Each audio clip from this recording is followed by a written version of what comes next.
Autumn, 1883.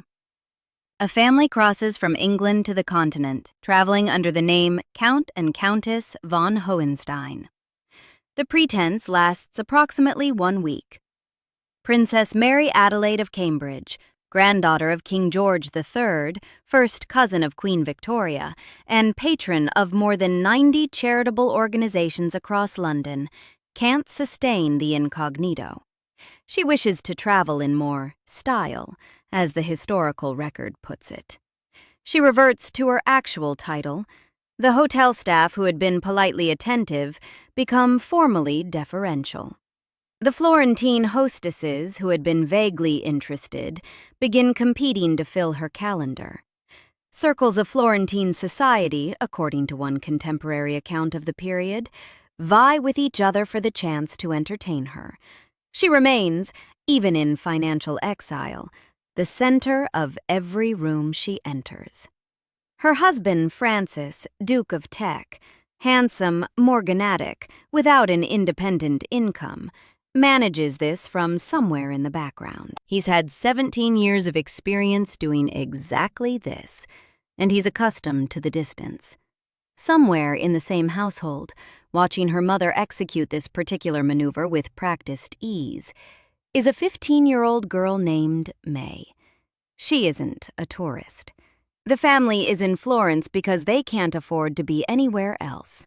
The debts in England had reached the point where creditors were suing. The parliamentary annuity of £5,000 a year couldn't cover the gap between what was owed and what was available, and Queen Victoria, appealed to repeatedly for the additional funds that might have solved the problem, had declined, again, to provide them. The departure had been framed, in the diplomatic language available, as a temporary retreat, an economy measure, a self-imposed reduction of expenses, while the household's finances were reorganized from a safe distance. May knew what it was. She was 15 years old, the eldest of the 4 Teck children, and she was old enough to understand what the false name meant and what its abandonment meant. The false name meant they'd come to Florence because they were running from something. Abandoning it within days meant her mother couldn't run from herself. The story of Queen Mary, the icy reserve, the granite composure, the famous coldness toward her own children that baffled courtiers and eventually became the defining image of her character, has been told many times as a story of temperament. James Pope Hennessy, who was granted unrestricted access to the royal archives when he wrote the authorized biography of Queen Mary in 1959, had access to Mary Adelaide's private journals, to Queen Mary's own diaries kept daily from 1891 until her death, and to the private correspondence of every significant figure in the story. He titled the chapter covering the Florence period, Exile to Florence. He described Mary Adelaide as being, in some sense, almost the main subject of her daughter's official biography. He stopped short of making the direct argument. The evidence makes it anyway. Queen Mary's famous coldness was a discipline. The precise, generation-long answer to a question her mother had failed to solve, built from inside the failure, by the person who had watched it most closely. Mary Adelaide Wilhelmina Elizabeth was born on November 27, 1833, in Hanover.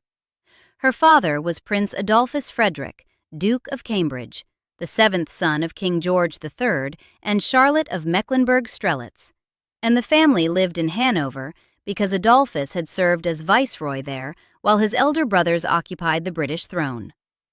German was Mary Adelaide's first language. The household was, by surviving accounts, boisterous and warm and somewhat heedless of consequence, which was an atmosphere that suited the youngest daughter perfectly. That world ended in 1837.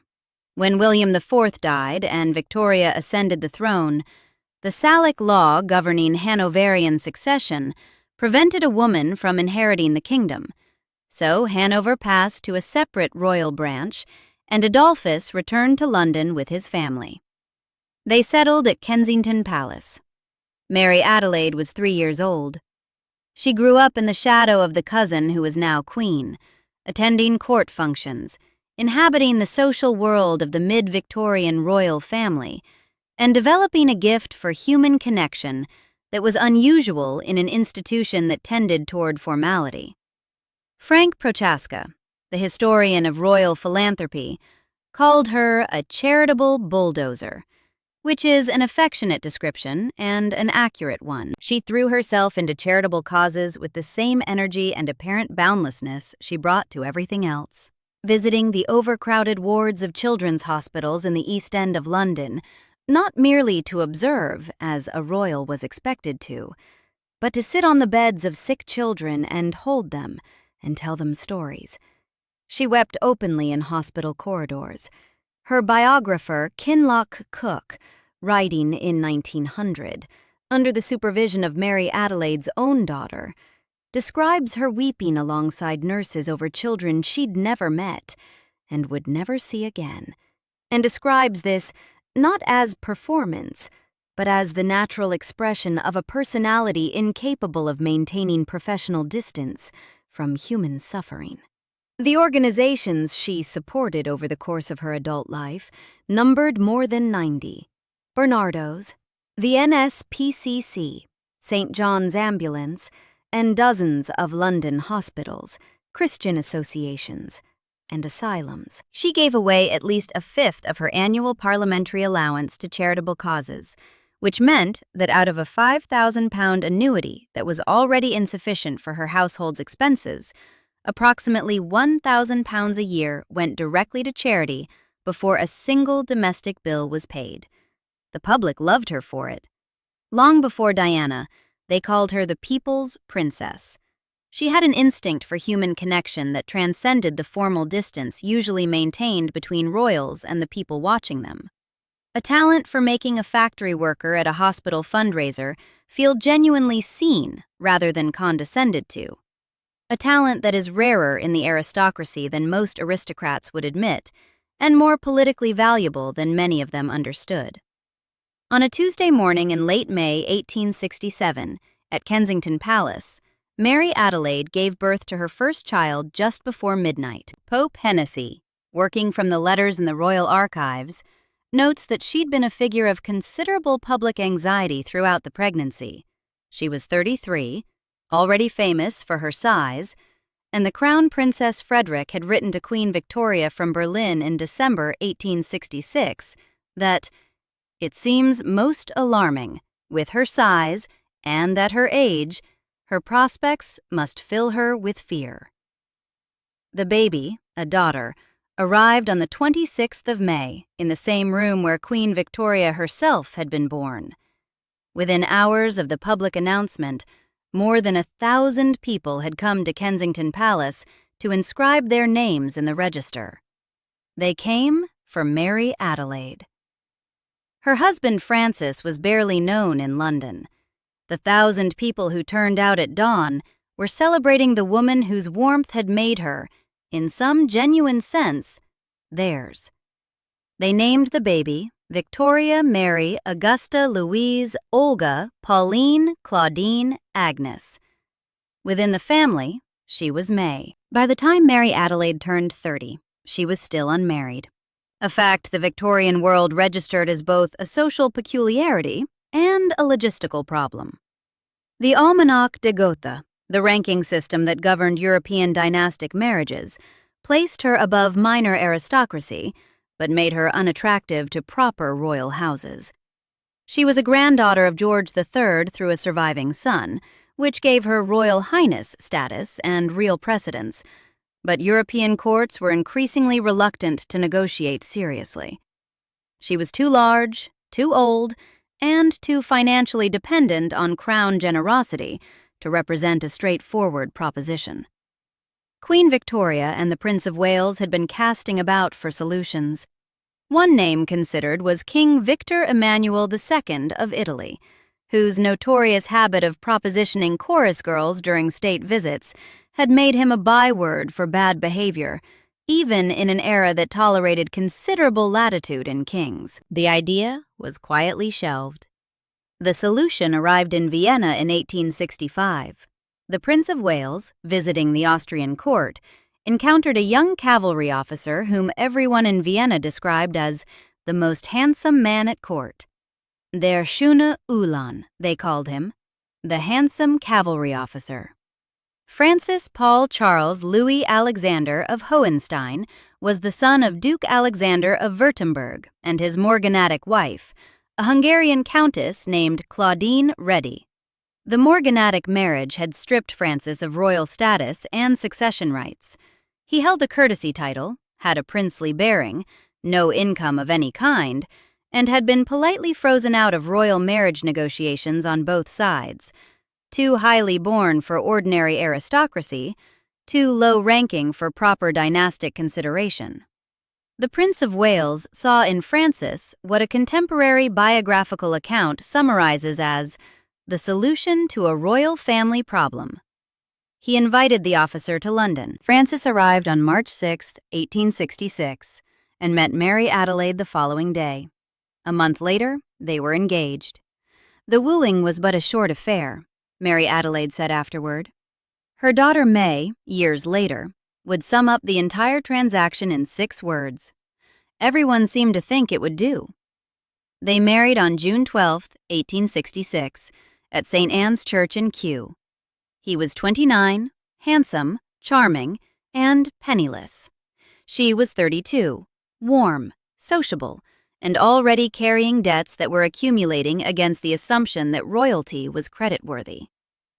Mary Adelaide requested that Francis be granted the style of Royal Highness. Victoria refused. She did, however, promote him to the rank of Highness in 1887 at the Golden Jubilee, and provide an apartment at Kensington Palace and, later, the use of White Lodge in Richmond Park. What she didn't provide was cash.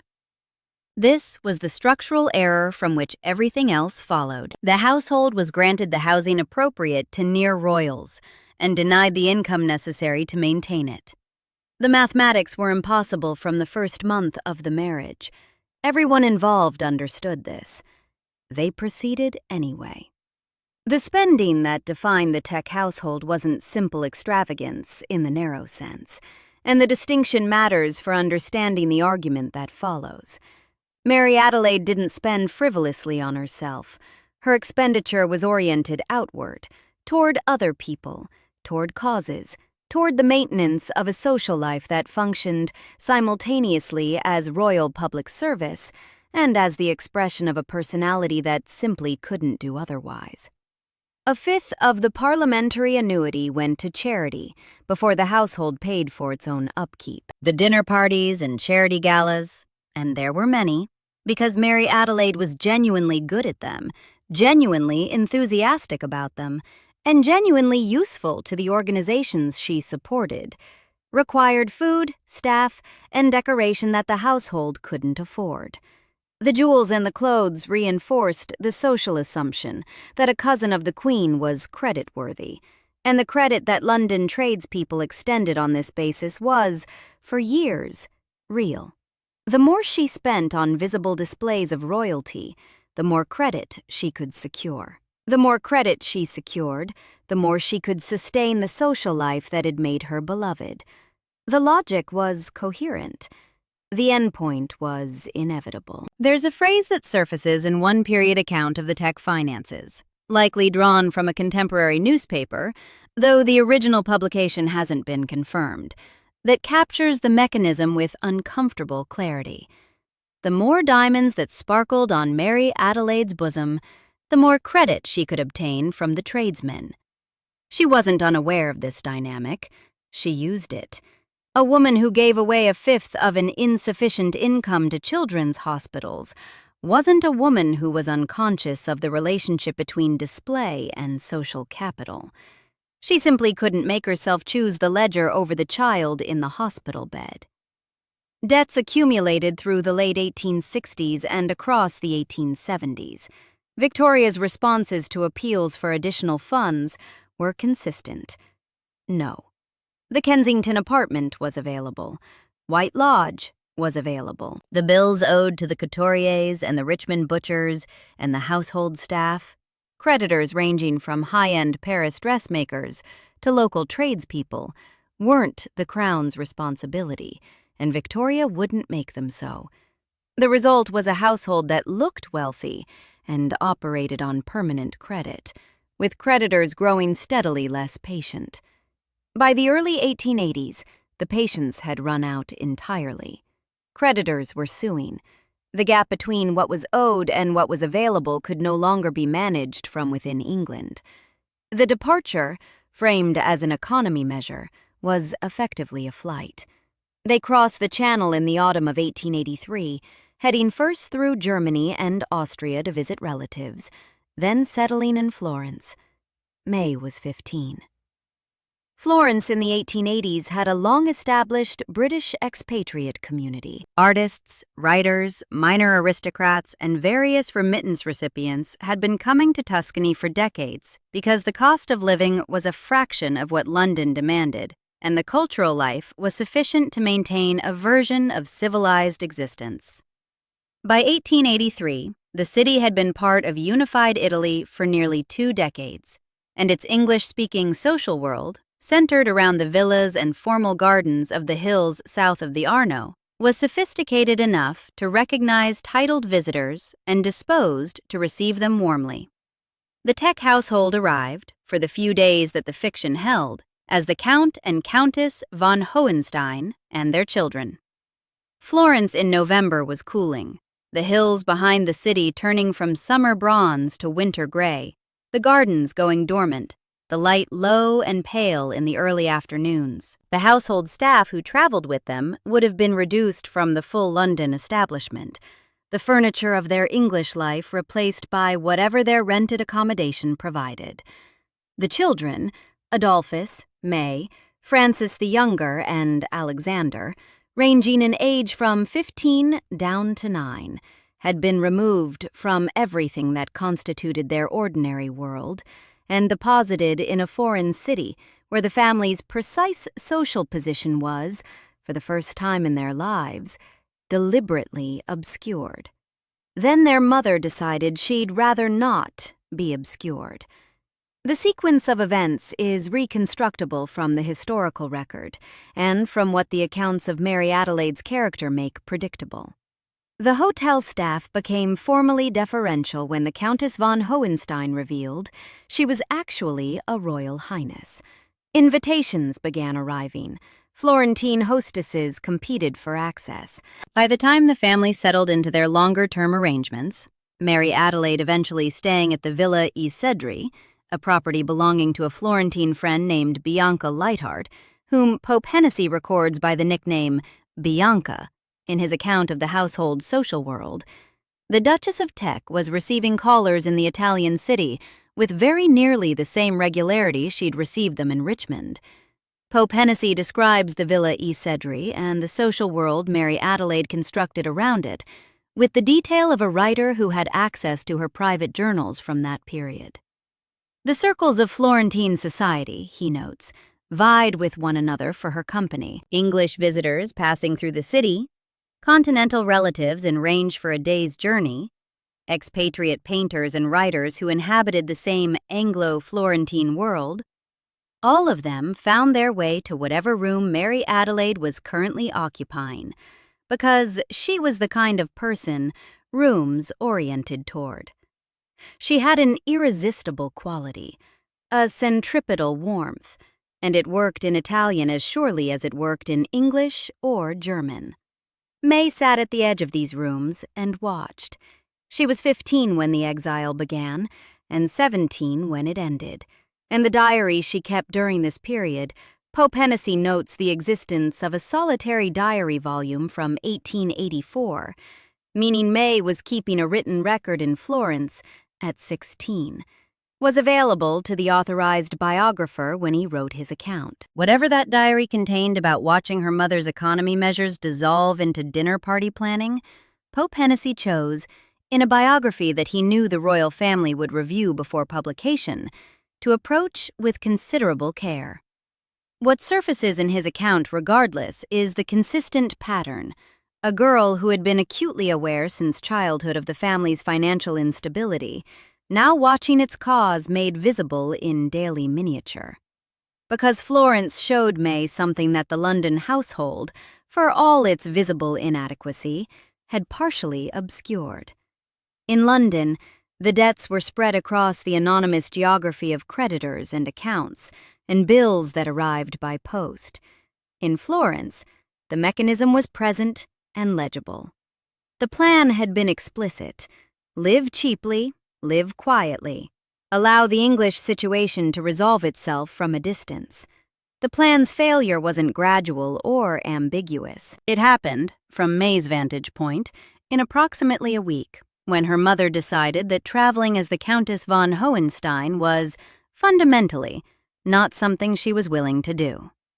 This wasn't a failure of willpower in the ordinary sense. Mary Adelaide wasn't lazy or unintelligent. She was, by every contemporary account, a woman of considerable energy and genuine organizational ability. The Kinloch Cook memoir, written under May's own supervision and therefore not inclined to portray her mother critically, still documents a woman who managed dozens of charitable organizations simultaneously with genuine effectiveness.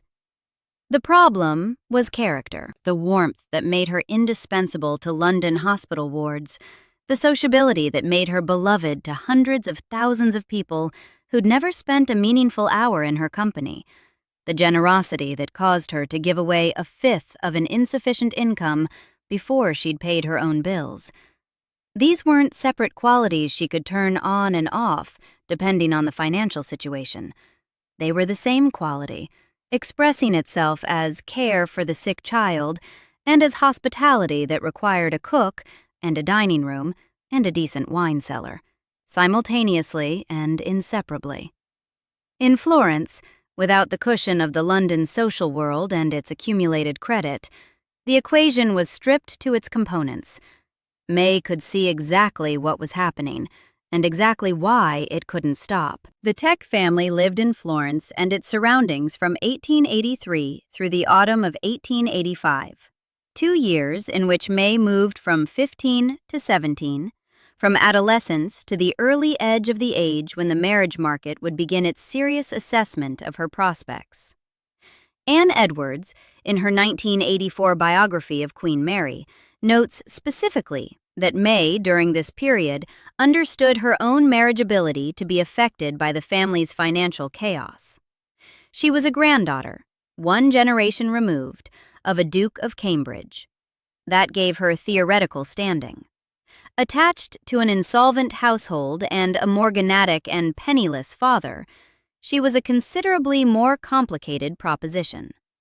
Florence was where May began to understand this arithmetic not as an abstract family problem, but as a direct constraint on her own future. Across those 2 years, she attended the social events her mother organized and watched them recur despite all practical arguments against them. She observed the Florentine hostesses who vied for her mother's company, not because Mary Adelaide was incognito, but because she wasn't. Because no amount of practical necessity could keep her incognito. Because the character that had created the debts was the same character that made everyone in the room want her. She watched her father manage the distance between himself and the situation with the practiced ease of a man who had been doing so for 17 years.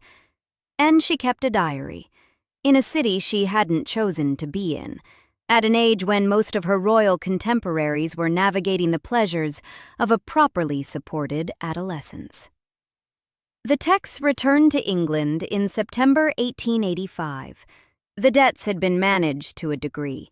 Mary Adelaide resumed life at Kensington Palace and White Lodge, resumed the charity work and the patronages and the social calendar. Nothing structural had changed. The parliamentary annuity remained insufficient. The credit was still being extended against a title that couldn't actually support it.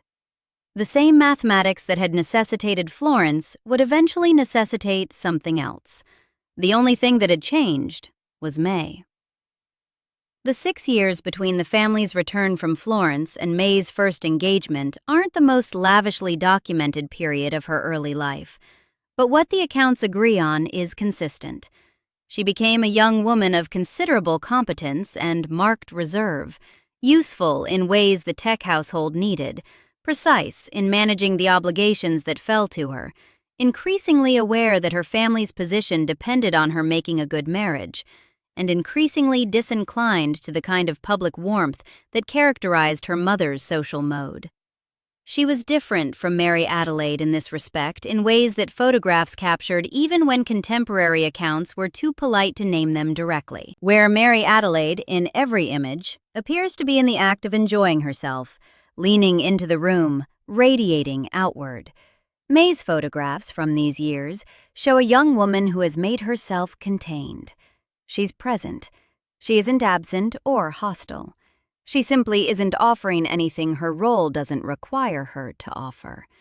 And the difference between that and her mother's constant overflow is visible across a dining room. In December 1891, Prince Albert Victor, Eddie, the eldest son of the Prince of Wales and second in line to the British throne, proposed to May of Teck. She was 24, he was 27. The engagement was announced and preparations for a royal wedding commenced.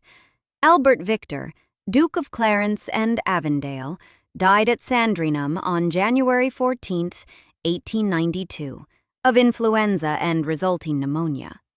He was 28. The formal engagement had lasted approximately 6 weeks from announcement to death. It was the sort of event for which Victorian mourning conventions existed, precisely because Victorian lives were full of events of this kind. The 6-week engaged future Queen of England finding herself in black crepe before the spring. But conventions, however adequate they might be for processing grief in formal terms, don't resolve the specific practical question of what happens next to a 24-year-old princess with no fortune and a family whose finances were a recurring crisis. Queen Victoria had been fond of May, and remained so through the mourning period. She'd wanted a British-born bride for the direct line of succession. By September 1892, newspapers were already reporting speculation about a possible match between May and Eddie's younger brother, George. Victoria, who was 69 years old and had been managing the marriage market of European royalty for half a century, felt herself, as Pope Hennessy records, well-placed to orchestrate the arrangement. George, Duke of York, was now heir to the throne in waiting after his father. The succession required a wife. May was available, suitable, and already known to the family. On May 3, 1893, at Sheen Lodge, George proposed. May said yes. Pope Hennessy, who had access to both her diary and her private letters from this period, describes her response to the transfer, from one brother's fiancée to another's wife, within 18 months, as muted. That word is carefully chosen by a biographer writing with the family's cooperation and knowledge, a biographer who understood that the living children and grandchildren of the woman he was describing would read every sentence. Muted is the word that survived the review process. Whatever May wrote in her diary about this particular progression, the authorized account settled on muted. They were married on July 6, 1893, at the Chapel Royal at St. James's Palace. She was 26. The Teck household was still managing the consequences of the 1883 crisis, still dependent on the parliamentary annuity and Victoria's grace and favor housing, still unable to accumulate anything that might be called financial security. What she brought to George, Duke of York, wasn't a dowry or an advantageous financial connection. Beyond the technical fact of her descent from George III, which gave the marriage a genealogical tidiness the royal family valued, she brought 26 years of accumulated discipline, sharpened in Florence, and refined in the years since, polished to the finish that would eventually become the famous Queen Mary expression: controlled, unreadable, unassailable. Everyone seemed to think it would do, she'd said about her parents' marriage. The echo in her own is hard to miss. Mary Adelaide, Duchess of Teck, died at White Lodge, Richmond, in the early hours of October 27, 1897. She was 63. The cause was heart failure, following an emergency operation.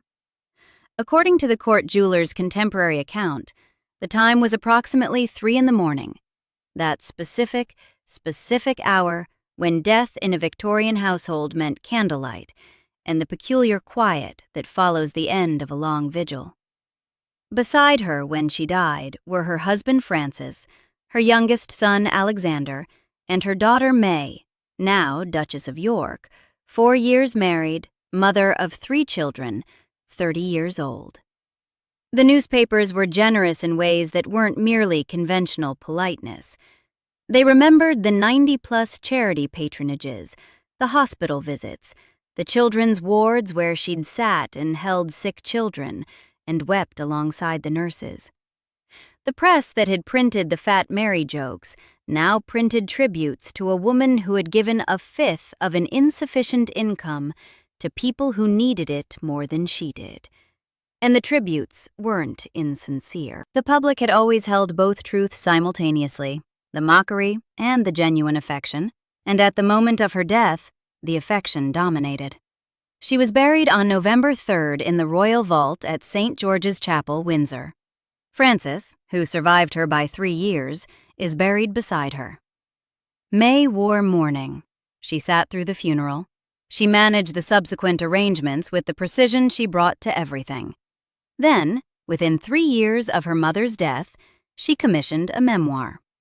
See Kinloch Cook's 2-volume account, published in 1900 and titled A Memoir of Her Royal Highness Princess Mary Adelaide, Duchess of Teck, was based on Mary Adelaide's private diaries and letters.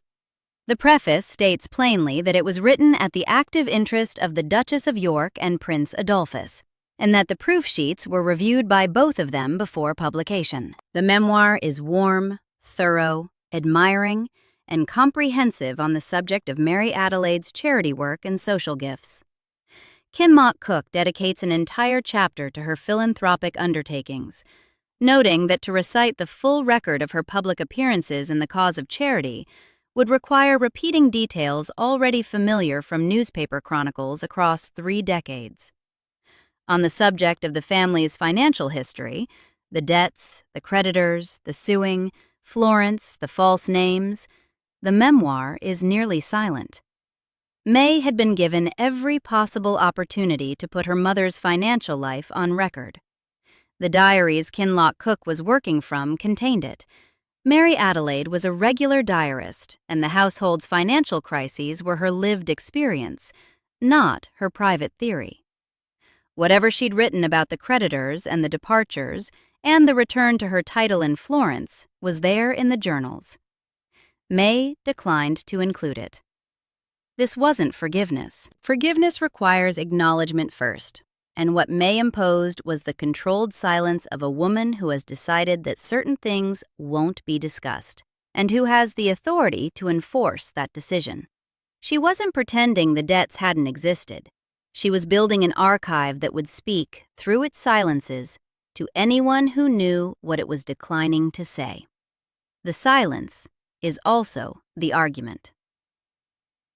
George V acceded to the throne in May 1910, and May became Queen Mary.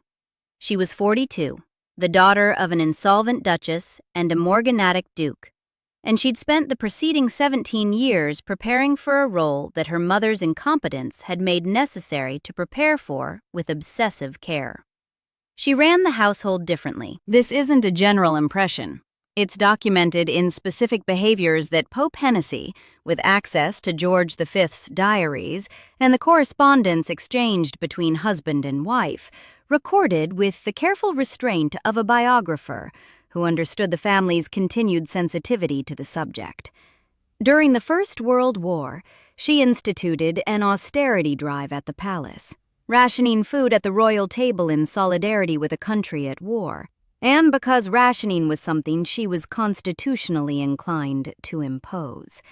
The household ledgers received her personal attention in ways that hadn't been typical of previous consorts. She was described, across multiple independent accounts Pope Hennessy gathered, as parsimonious with dinner guests, with presents, with any expenditure that couldn't be justified by actual necessity.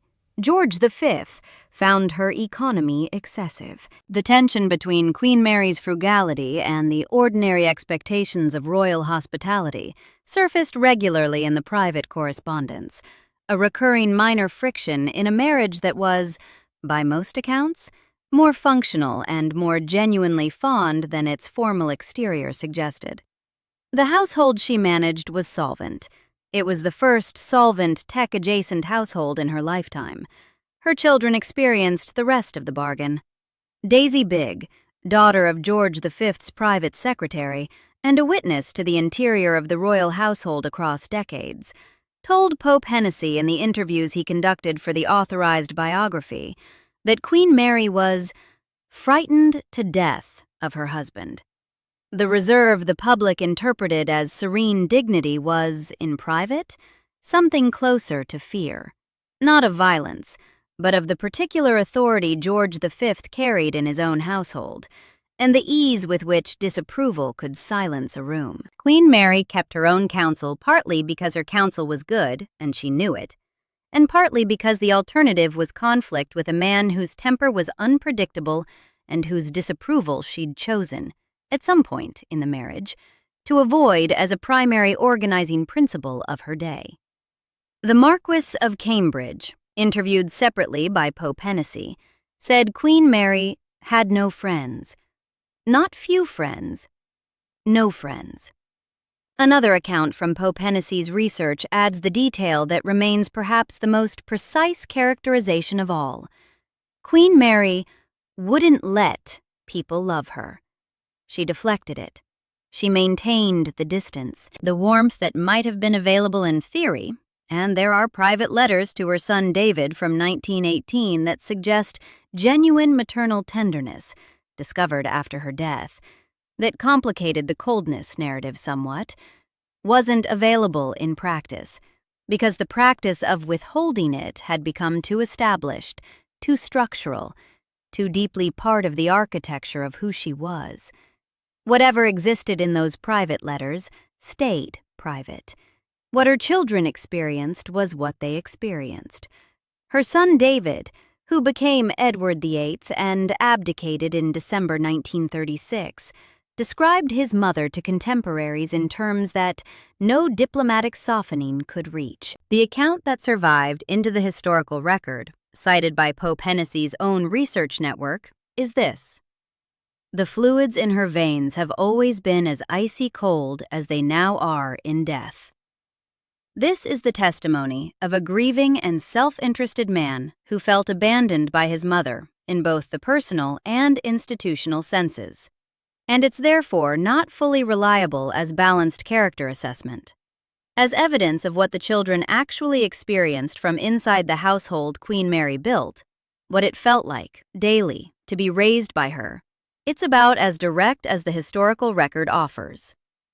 The nursery at Sandringham and the other royal residences operated through rotating staff of nannies, as was conventional for the period in households of this kind. What wasn't conventional, according to accounts Pope Hennessy gathered from multiple sources, was the specific dynamic that resulted. At least one of the nannies employed during the early years of the marriage actively tormented the second son, Prince Albert, the future George VI, in ways that his parents either didn't notice or chose not to examine. Bertie grew up with a stammer so severe it would define his public life. He was afraid of his father and uncertain of his mother. He hadn't been raised to be king, and when the abdication crisis of 1936 deposited the throne on his shoulders, the consequence of his older brother's determination to live outside the constraints Queen Mary had spent her life enforcing, he had to become king in a matter of days from a standing start. The warmth that had been Mary Adelaide's most vivid public characteristic, the sitting on hospital beds, the holding, the weeping openly with nurses over strangers, hadn't been passed forward. It stopped at White Lodge in October 1897. No biographer has put this argument in quite this form. Pope Hennessy, who had everything he needed to make it, stopped short. He had Mary Adelaide's private diaries, Queen Mary's own diaries from 1884 onward, the letters of the entire extended family across 6 decades, and access to the people who had watched the relationship at close range. He described Mary Adelaide as almost the main subject of her daughter's official biography, which is a careful, scholarly way of noting that you can't explain the daughter without the mother. And then he let the reader make the connection. The connection holds. Mary Adelaide of Cambridge was warm, generous, charitable, and beloved. She was also incapable of living within her income, incapable of maintaining the financial discipline that a £5,000 parliamentary annuity required, incapable of resisting the impulse to give and to host and to connect even when, especially when, she couldn't afford to. The warmth and the recklessness weren't two separate traits. They were the same character quality expressing itself in 2 directions simultaneously. She gave 1/5 of her income to charity before she'd paid her own bills. She hosted dinner parties on credit extended against a title that couldn't support it. She traveled to Florence as an economy measure and resumed the Florentine social circuit within days of arrival because she simply couldn't suppress who she was long enough for the fiction to hold. May watched this across 15 years before the Florence exile, 2 years during it, and another 12 years after the return. She watched her mother organize an escape from England's creditors and then immediately begin organizing the social calendar that had created those creditors in the first place. She watched her mother abandon the false name, the only practical shield available in the circumstances, because she couldn't be less than herself. She watched her mother make friends with the Florentine hostesses who were supposed to be temporary, because Mary Adelaide didn't know how to make temporary friends. She watched, in other words, a person for whom no practical argument was ever going to be stronger than the character that made her beloved, and she understood, across 2 years in a foreign city at 15 and 16, what that cost. Then May watched her mother die in the early hours of October 27th, 1897, at White Lodge, with the debts still managed rather than resolved, with the household still insufficient, with the warmth that had made Mary Adelaide legendary still radiating outward, even as it expired. She walked out of that room in Richmond and spent the next 56 years building the opposite. The strategy worked on its own terms. The household she managed with George V was financially disciplined in ways the Teck household had never been. She rationed food during a world war and read the household ledgers and was parsimonious with every expenditure that couldn't be justified. The institutional stability she provided to the monarchy through abdications and coronations and 2 world wars, appearing at every crisis with the same controlled, unreadable expression, is a real achievement by any historical accounting. The royal vault at Windsor holds a woman who solved the problem her mother couldn't solve. The cost was paid by the generation that came after. She'd solved the financial problem and created the emotional one.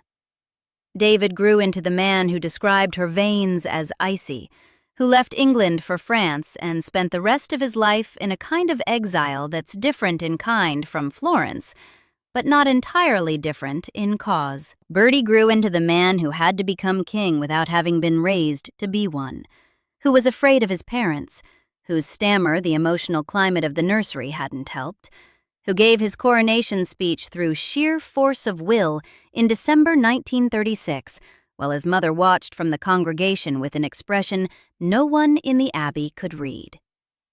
The warmth stopped at Mary Adelaide.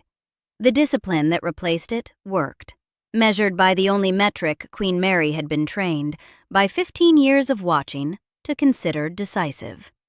The bills got paid, the household held, the monarchy survived what it had to survive. What didn't survive was the thing her mother had. the thing the 1,000 people who came to Kensington Palace in the early morning of May 27th, 1867, had been celebrating.